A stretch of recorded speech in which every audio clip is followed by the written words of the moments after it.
段，掌声鼓励。明年我要考80段。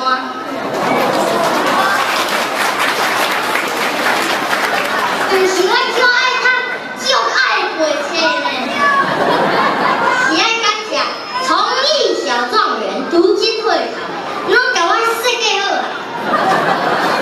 我妈妈讲，遵照这张报名表的段数，设定读经的目标，有目标了，就开始来读，来吹落去。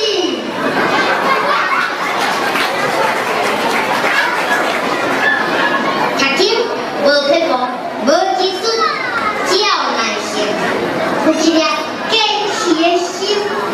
大家拢有法度像我安尼读遮济。阮妈妈讲，读经治百病，愈无爱读的囡仔，像我啦，愈爱读。但是真需要用真侪时间来读，对四书5经开始。